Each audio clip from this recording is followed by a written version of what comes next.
नमस्कार दोस्तों, स्वागत है आपका राजंस कैरियर प्राइवेट लिमिटेड के ऑफिशियल यूट्यूब चैनल पर। मैं हूं शशिधर पांडे और आज हम यहां पर करने जा रहे हैं करंट अफेयर के कुछ महत्वपूर्ण प्रश्न। तो आइए शुरू करते हैं आज के प्रश्नों से। सबसे पहला प्रश्न है, वर्ष 2021 के मानव विकास सूचकांक में भारत की रैंकिंग क्या रही। तो प्रश्न बहुत ही महत्वपूर्ण है। प्रश्न में ये पूछा जा रहा है कि वर्ष 2021 की जो मानव विकास सूचकांक रहा उसमें भारत की क्या रैंकिंग रही। तो सबसे पहले तो आपको पता होना चाहिए कि 2021 के जो मानव विकास सूचकांक है उसको 2022 में जारी किया है हाल ही फिलहाल में।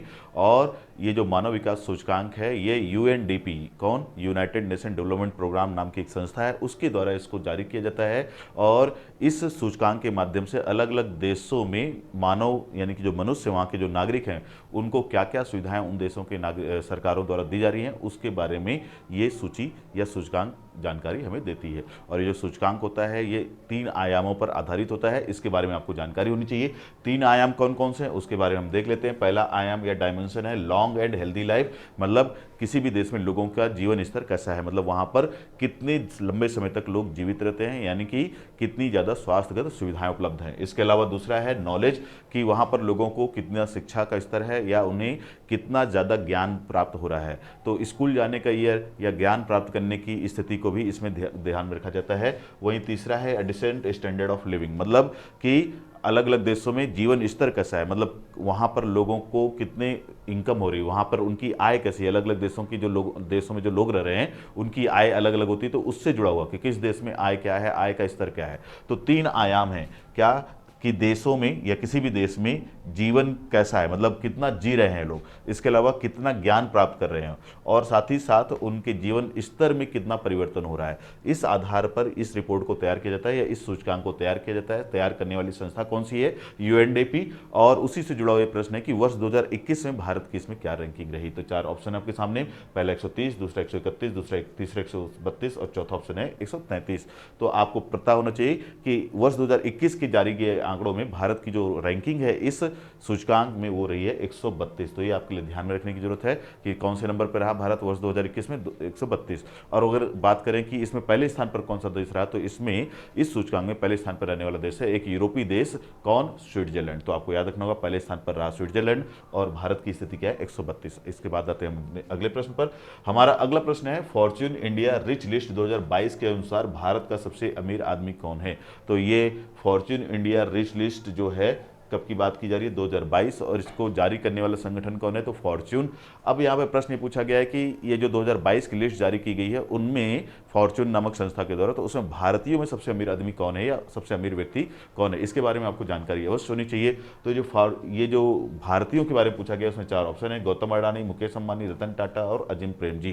तो इस प्रश्न का जो सही जवाब है कि भारतीयों में सबसे अमीर कौन है 2022 की वर्तमान परिस्थिति में, तो वो है कौन, अडानी, गौतम अडानी। तो अडानी ग्रुप के संस्थापक और मालिक गौतम अडानी जो हैं अभी वर्तमान में भारत के, और न केवल भारत के बल्कि एशिया के भी सबसे अमीर व्यक्ति दिखाई देते हैं। बढ़ते हैं अपने अगले प्रश्न की ओर। हमारा अगला प्रश्न है, भारत सरकार ने नई दिल्ली में स्थित राजपथ और नव निर्माणाधीन सेंट्रल विस्टा लॉन का नाम परिवर्तित कर उसे जो नया नाम दिया है वो क्या है। तो बहुत ही महत्वपूर्ण प्रश्न है। प्रश्न में यह पूछा गया है कि भारत सरकार के द्वारा दिल्ली में स्थित जो राजपथ है उसका नाम परिवर्तित कर दिया गया है। साथ ही साथ जो दिल्ली में राजपथ है उसके आसपास भारत सरकार के द्वारा सेंट्रल विस्टा प्रोजेक्ट भी तैयार किया जा रहा है, जिसमें नई संसद भवन का भी निर्माण होगा, साथ ही साथ प्रधानमंत्री आवास का निर्माण होने वाला है। तो इस प्रोजेक्ट का ये जो पूरा जो लोकेशन है जो दिल्ली का राजपथ कहलाता था उसका नया नाम क्या कर दिया गया, उसी से जुड़ा हुआ ये प्रश्न है। तो 4 ऑप्शन आपके सामने, पहला है दिव्य पथ, दूसरा दृश्य पथ, तीसरा कर्म पथ और चौथा ऑप्शन है कर्तव्य पथ। तो आपको पता होना चाहिए कि भारत सरकार ने राजपथ और उस सेंट्रल विस्टा लॉन वाले एरिया का नाम बदल करके कर्तव्य पथ कर दिया है। क्या कर दिया है, तो कर्तव्य पथ। ये आपको ध्यान रखना है और इस प्रश्न का सही जवाब होगा इस आधार पर ऑप्शन डी, कर्तव्य पथ। बढ़ते हैं अपने अगले प्रश्न की ओर। हमारा अगला प्रश्न है, भारत में विकसित हुआ पहली कोविड वैक्सीन कौन सी है जिसे नाक से दिया जा सकता है। तो अभी तक आप सभी को पता होगा कि कोविड की जो वैक्सीन है वो इंजेक्शन के माध्यम से हमें प्रदान की जा रही थी, लेकिन भारत सरकार ने एक नई वैक्सीन बनवाई है और वो ऐसी वैक्सीन है जिसे नाक के माध्यम से मनुष्य को दिया जा सकता है, एक व्यक्ति को दिया जा सकता है। अब उसी से जुड़ा हुआ ये प्रश्न है कि उस वैक्सीन का नाम क्या है जो अब नाक से दी जा सकती है, मतलब इंजेक्शन देने की जरूरत नहीं पड़ेगी। तो पहला ऑप्शन है बिग बूस्ट, दूसरा ऑप्शन है लार्ज बूस्ट, तीसरा ऑप्शन है हाइपर बूस्ट, चौथा ऑप्शन है कोविनॉल। तो आपको पता होना चाहिए कि उस वैक्सीन का नाम है क्या, बिग बूस्ट। तो बिग बूस्ट वो वैक्सीन है जिसे अब नाक के माध्यम से दिया जा सकता है। तो इस प्रश्न का जो सही जवाब है वो है ऑप्शन ए, बिग बूस्ट। तो ये आपको ध्यान रखना है। बढ़ते हैं अपने अगले प्रश्न की ओर। हमारा अगला प्रश्न है, भारत का वह पहला राज्य कौन है जहां पर किसी गांव को पहला मॉडिफाइड बायो विलेज घोषित किया गया है? तो बहुत ही महत्वपूर्ण प्रश्न है। प्रश्न को एक बार ध्यान से देख लीजिएगा। क्या पूछा गया है कि पहला राज्य, भारत का पहला राज्य कौन सा है जहां पर किसी गांव को मॉडिफाइड बायो विलेज का दर्जा दिया गया? तो मॉडिफाइड बायो विलेज का दर्जा प्राप्त करने वाला पहला गांव और पहला राज्य कौन सा है, उसी से जुड़ा ये प्रश्न है। तो आपको पता होना चाहिए कि ये राज्य कौन सा है, लेकिन पहले तो ये जानकारी होनी चाहिए कि मॉडिफाइड बायो विलेज है क्या, ये कल्पना क्या है, यह संकल्पना क्या है। तो मॉडिफाइड बायो विलेज ऐसे गांवों को बोला जा रहा है जिन गांवों में पूरी तरह से क्या है, जो खेती हो रही है वो नेचुरल बेस्ड हो रही है, नेचर बेस्ड हो रही है। वहाँ पर केमिकल का प्रयोग कम से कम किया जा रहा है, या धीरे धीरे करके अगर वहाँ केमिकल का प्रयोग किया भी जा रहा था तो उस केमिकल के प्रयोग को अब बाहर कर दिया जा रहा है और पूरी तरह से जो खेती है वो नेचुरल प्रोसेस पर की जा रही है। तो ऐसे गाँवों को क्या बोला जा रहा है? Modified bio village. अब इस पे प्रश्न ये पूछा गया कि कौन सा गांव है या कौन सा वो राज्य है जहां पर ये सबसे पहले हमें दिखाई देता है? तो चार ऑप्शन है। पहला ऑप्शन है गुजरात, दूसरा ऑप्शन है त्रिपुरा, तीसरा ऑप्शन है सिक्किम और चौथा ऑप्शन है केरल। तो आप सभी को इस प्रश्न का सही जवाब पता होना चाहिए और इस प्रश्न का सही जवाब है ऑप्शन बी, त्रिपुरा। त्रिपुरा ही वो राज्य है जहां पर इस तरह का पहला गांव हमें दिखाई देता है, मॉडिफाइड बायो विलेज।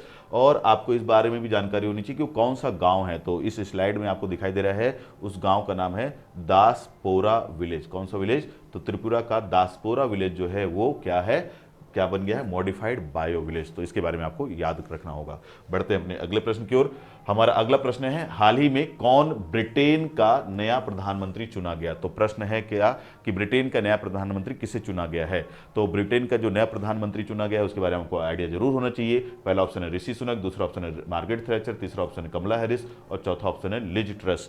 तो ब्रिटेन का नया प्रधानमंत्री एक महिला को चुना गया है और उस महिला का नाम है लिज ट्रस। कौन? तो ध्यान रखेंगे ऑप्शन डी, लिज ट्रस जो है वो ब्रिटेन की नई प्रधानमंत्री बनी है और एक महिला है वो। और साथ ही साथ ये उनका इमेज है जो कि आपको ध्यान रखना चाहिए। और ये भी आपको पता होना चाहिए कि कौन सी पार्टी से संबंधित है। तो वो संबंधित हैं कंजर्वेटिव पार्टी से। किस पार्टी से? Conservative party. तो ये ब्रिटेन की एक बहुत ही पुरानी और महत्वपूर्ण पार्टी है, उसी से जुड़े हैं कौन? Liz Truss. और इन्होंने हराया किसको है? तो ये भी आपको याद रखना होगा कि उन्होंने भारतवंशी, एक भारतीय मूल के व्यक्ति ऋषि सुनक को इस चुनाव में पराजित किया है। बढ़ते हैं अपने अगले प्रश्न की ओर। हमारा अगला प्रश्न है, हाल ही में किस लेखक या लेखिका के द्वारा diverse and democracy a history of personal law in post independence India, तो ये पूरी बुक का नाम है, उसको लिखा है? तो प्रश्न में पूछा गया कि किसने इस पुस्तक की रचना की है? तो चार ऑप्शन है आपके सामने यहाँ पर, सौम्या चौहान, सौम्या शर्मा, सौम्या सक्सेना या सौम्या वर्मा। तो आपको इस प्रश्न का सही जवाब पता होना चाहिए और इस पुस्तक की लेखिका है कौन? सौम्या सक्सेना। ऑप्शन सी, ये आपको ध्यान रखना है, सौम्या सक्सेना ही इस पुस्तक की लेखिका है। बढ़ते हैं अपने अगले प्रश्न की ओर। हमारा अगला प्रश्न है, भारतीय थल सेना प्रमुख जनरल मनोज पांडे को किस देश के द्वारा अपने देश की सेना के जनरल के पद की मानद उपाधि, कैसी उपाधि? तो मानद उपाधि दी गई है। तो ये आपको याद रखना होगा कि भारत के वर्तमान में जो थल सेना अध्यक्ष हैं वो हैं मनोज पांडे, जनरल मनोज पांडे। और उन्हें किसी एक देश के द्वारा, यहाँ पे जो चार ऑप्शन दिए गए हैं उनमें से किसी एक देश के द्वारा अपने देश की जनरल की मानद उपाधि दी गई है। तो ये बहुत बड़े सम्मान की बात है कि उन्हें वहाँ की मानद उपाधि दी गई है। अब आपको यही बताना है यहाँ पर कि वो कौन सा देश है जिसने ऐसा किया है वर्तमान में। तो चार ऑप्शन आपके सामने, भूटान, नेपाल, श्रीलंका या बांग्लादेश। तो इस प्रश्न का जो सही जवाब है वो है नेपाल। नेपाल ने जनरल मनोज पांडे को अपने देश के जनरल की मानद उपाधि दी है। तो इस प्रश्न का सही जवाब है ऑप्शन बी, नेपाल। बढ़ते हैं अपने अगले प्रश्न की ओर। हमारा अगला प्रश्न है, हाल ही में भारतीय रक्षा मंत्री राजनाथ सिंह किस देश की यात्रा करने वाले पहले भारतीय रक्षा मंत्री बने? तो हाल ही फिलहाल में भारत के जो वर्तमान रक्षा मंत्री हैं कौन? राजनाथ सिंह। उन्होंने एक ऐसे देश की यात्रा की है जहां पर पहली बार कोई भारतीय रक्षा मंत्री पहुंचा है, उसी से जुड़ा हुआ ये प्रश्न है। और इस प्रश्न में चार ऑप्शन आपके सामने यहाँ पर दिए गए हैं। पहला ऑप्शन है सोमालिया, दूसरा ऑप्शन है अजरबैजान, तीसरा है इथोपिया और चौथा ऑप्शन है मंगोलिया। तो आपको ध्यान रखना चाहिए कि रक्षा मंत्री राजनाथ सिंह ने हाल ही फिलहाल में मंगोलिया की यात्रा की है, जिसकी राजधानी क्या है? उलान बटार। तो मंगोलिया की राजधानी के बारे में भी आपको पता होना चाहिए, उलान बटार वहाँ की राजधानी है। और वहाँ की यात्रा करने वाले पहले भारतीय रक्षा मंत्री बन गए हैं कौन? राजनाथ सिंह। और वहाँ पर आप देख रहे होंगे, ये इमेज देख रहे हैं कि ये वहाँ की सरकार के प्रतिनिधिमंडल के लोग हैं और राजनाथ सिंह वहाँ मौजूद हैं। ये वहाँ पर वहाँ का पारंपरिक वेशभूषा है और ये जो घोड़ा है वहाँ के सरकार ने राजनाथ सिंह को इस घोड़े को गिफ्ट के तौर पर दिया, जिसका नाम क्या मिलता है, तेजस। तो इस घोड़े को तेजस नाम दिया गया है और ये घोड़ा राजनाथ सिंह को, रक्षा मंत्री जी को गिफ्ट में दिया गया है मंगोलिया की सरकार के द्वारा। बढ़ते हैं अपने अगले प्रश्न की ओर। तो इस प्रश्न का आंसर आपको जरूर याद रखना होगा कि इस प्रश्न का आंसर है क्या, मंगोलिया। बढ़ते हैं अपने अगले प्रश्न की ओर। अगला प्रश्न है, हाल ही में किसे 31वें व्यास सम्मान से सम्मानित किया गया है? तो कौन सा सम्मान, व्यास सम्मान, और कौन से नंबर का, 31वें। तो प्रश्न में पूछा गया है कि किसे हाल ही फिलहाल में 31वें व्यास सम्मान से सम्मानित किया गया। तो व्यास सम्मान किस क्षेत्र में दिया जाता है उसके बारे में भी आपको जानकारी होनी चाहिए। व्यास सम्मान दिया जाता है साहित्य के क्षेत्र में, और किसे, तो ऐसे किसी व्यक्ति को जो पिछले लगातार 8-10 वर्षों से या 10 वर्षों से साहित्य के क्षेत्र में लगातार सक्रिय हो और उसकी किसी ऐसी रचना को जो इस समय काफ़ी चर्चा में हो उसको दिया जाता है। तो किसी साहित्यकार को दिया जाता है क्या व्यास सम्मान। तो व्यास सम्मान के बारे में आपको ध्यान में जरूर रखना होगा कि ये बहुत ही महत्वपूर्ण सम्मान है साहित्य के क्षेत्र से। अब ये प्रश्न पूछा गया है कि वर्तमान में, मतलब इस साल ये किसे दिया गया। तो पहला ऑप्शन है असगर वजाहत, दूसरा ऑप्शन है जहीर वजाहत, तीसरा ऑप्शन है असगर अब्बास और चौथा ऑप्शन है जहीर अब्बास। तो इस प्रश्न का सही जवाब है असगर वजाहत। किसे दिया गया है, तो ऑप्शन ए असगर वजाहत इस प्रश्न का सही जवाब है कि उन्हें ही व्यास सम्मान से सम्मानित किया गया है। ये उनका इमेज है, यही है असगर वजाहत साहब, और उनकी जिस रचना को ये मुख्य रूप से प्रदान किया गया पुरस्कार उसका नाम है महाबली। तो इस पुस्तक का नाम, इस ग्रंथ का नाम भी आपको पता होना चाहिए। पुस्तक का नाम है महाबली, जिसके लेखक कौन है, असगर वजाहत। तो ये नाम आपके लिए इंपॉर्टेंट है। और ये जो पुस्तक है महाबली, ये लिखी गई है किस विषय वस्तु पर, तो इसके बारे में भी थोड़ा आपको जानकारी होनी चाहिए कि इस पुस्तक में असगर वजाहत साहब ने जो मध्यकालीन बहुत ही प्रसिद्ध संत रहे हैं, कौन, तुलसीदास। तो तुलसीदास और सम्राट अकबर के बीच संबंधों को दिखाने की कोशिश की है। इसी से जुड़ा हुआ एक ग्रंथ है जिसका नाम है महाबली। तो ये उनका नाम असगर वजाहत साहब का और ये उनकी रचना, ये सभी बातें आपको ध्यान रखनी चाहिए। तो आज के इस वीडियो में केवल इतना ही। मिलते हैं अपने अगले वीडियो में, तब तक के लिए धन्यवाद।